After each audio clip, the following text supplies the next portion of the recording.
What's up, YouTubers? So before we get started with this video, on Get Up, they're going to be talking about Alabama wide receiver and Heisman Trophy winner DeVonta Smith. So let's see what they have to say about him. We are back on Get Up, and according to a report by SI.com, Alabama receiver DeVonta Smith, who won the Heisman, was weighed and measured at a recent medical check in Indianapolis. He clocked in at 6 feet and 166 pounds.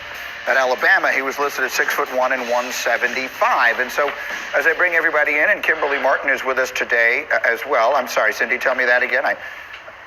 They are there. We will get a shot up in a moment. But Kimberly Martin, I will ask you this. You have sat down with DeVonta Smith of late. How much of a concern do you think it is for NFL teams that he only weighs 166 pounds? So I don't really think it's going to be a problem. DeVonta Smith is an absolute baller. He torched teams last year. I mean, he absolutely killed it.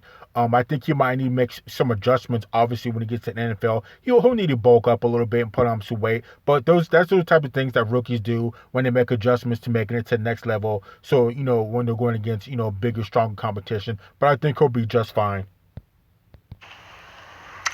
Greeny, I don't think it should be, but I'm sure there's some teams that have their preferences. Look, I've covered a lot of bad teams and bad players and a lot of guys who looked the part, yet they didn't put in the effort and they didn't love the game. So, and guess what? Those guys aren't in the league anymore.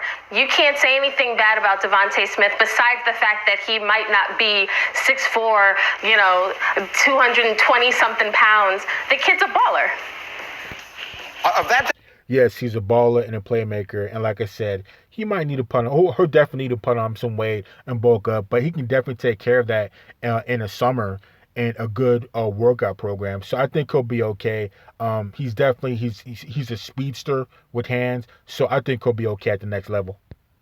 There is no question, but if I have Lewis and Booger with us here as well, I guess I would ask that. I mean, Lewis, you played in the defensive secondary. Are there not ways that teams can take advantage of that? I'm just envisioning guys bumping him on the line of scrimmage and creating problems and all that sort of thing. Again, this is not to suggest he isn't going to be a terrific player, but there has to be some disadvantage to the fact that he only weighs 166 pounds. Yeah, look, obviously, you want bigger, faster, stronger players anytime you can get your hands on them. I mean, that's a given. But look, I will say this. Look, the game of the late 80s, early 90s, in the early 2000s, let's just say the 90s and 2000s, is not the game that we see today. And when people start talking about wide receivers who are slightly built like DeVonta Smith, and they start going, well, he's not going to be able to get off the jam in the NFL because at the NFL level, we jam differently than in college, then you haven't been watching a whole lot of NFL tape. There's only a few teams that jam at the line of scrimmage and actually try to disrupt wide receivers and beat them up at the line. The rest of the teams, it's more or less like a swinging gate type of philosophy. They just get up there at the line of scrimmage and try to look pretty, and then as soon as the ball is snapped, they're letting wide receivers get free access, and there's a reason why wide receivers are ripping secondaries to shreds, and quarterbacks are throwing for 4,000 yards like it's this easy, like they can do it with their eyes closed.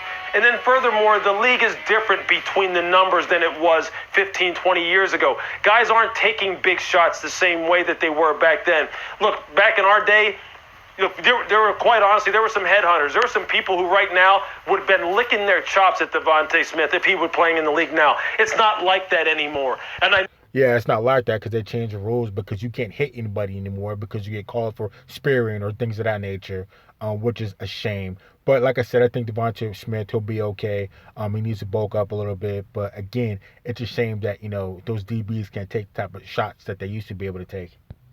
A lot of teams, teach guys to go low because they're trying to legislate headshots out of the game.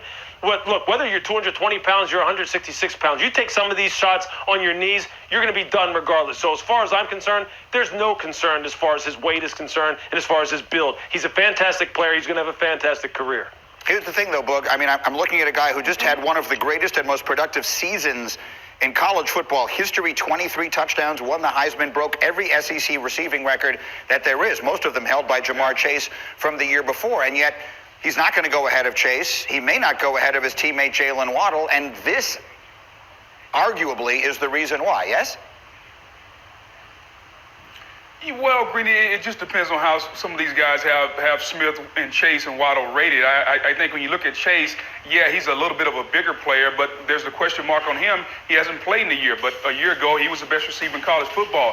Jalen Waddle brings just a little bit more explosiveness. That first step, his ability to go from 0 to 100 in 2 steps is absolutely amazing. So I think we all agree. All 3 of these receivers are going to go in the top 3. Here's the thing I'll say, Greeny. Size is not a skill. Okay, it's just a feature.